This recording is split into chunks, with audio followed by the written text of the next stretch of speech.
కొన్నిసార్లు మితిమీరిన అభిమానం చేటు తెస్తుంది. అభిమానం పర్వాలేదు కానీ మితిమీరిన అభిమానం, స్వామి భక్తి అనేది ఒక్కోసారి వికటించే పరిస్థితి ఉంటుంది. ఇప్పుడు జగన్ విషయంలో అదే జరుగుతోంది. ఇప్పటికే జగన్పై మతపరమైన ముద్ర ఉంది. ఇటువంటి సమయంలో శబరిమలైలోని జగన్మోహన్ రెడ్డి బ్యానర్తో కొంతమంది వైసీపీ అభిమానులు వెళుతుండడం సోషల్ మీడియాలో వెలుగులోకి వస్తోంది.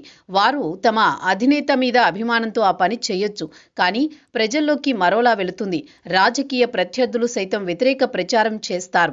ఒకటి కాదు, రెండు కాదు, ఇటీవల ఇటువంటి ఘటనలు శబరిమలైలో వెలుగు చూస్తూనే ఉన్నాయి. ఇది వైసీపీకి లాభం కంటే నష్టమే అధికమని ఆ పార్టీ శ్రేణులు ఆందోళన చేసేదాకా పరిస్థితి వచ్చింది. సాధారణంగా అయ్యప్ప స్వామి దీక్ష ఎంతో కఠినమైంది. భక్తులు పరమ పవిత్రంగా భావిస్తారు కూడా.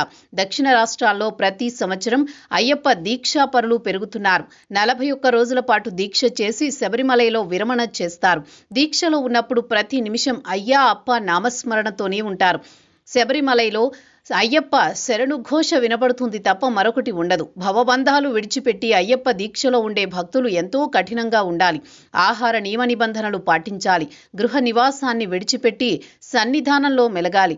హిందూ పూజలతో పాటు వ్రతకల్పనలో అయ్యప్ప స్వామిది ప్రత్యేక స్థానం. దేశ ప్రముఖులు సైతం అయ్యప్ప దీక్షలో చాలా కఠినంగా ఉంటారు. రాష్ట్రపతి ద్రౌపది ముర్ము మొన్ననే దీక్ష చేపట్టారు. ఎంతో నిష్ఠతో శబరిమలై వెళ్లారు. అయితే ఇప్పటికే జగన్పై మతముద్ర ఉంది. ఆయన తిరుమల వస్తే డిక్లరేషన్ ఇవ్వాలన్న డిమాండ్ వరకు పరిస్థితి వచ్చింది. అయితే ఇటువంటి సమయంలోనే శబరిమలైలో జగన్ బ్యానర్తో జగన్ నామస్మరణతో భక్తులు వెళుతుండడం మాత్రం విమర్శలకు తావిస్తోంది. ఇది భక్తి అనే సెంటిమెంట్తో ముడిపడిన అంశం. ఇది ముదిరి పాకాన పడితే జాతీయ స్థాయిలో సైతం చర్చకు దారితీసే అవకాశం ఉంది.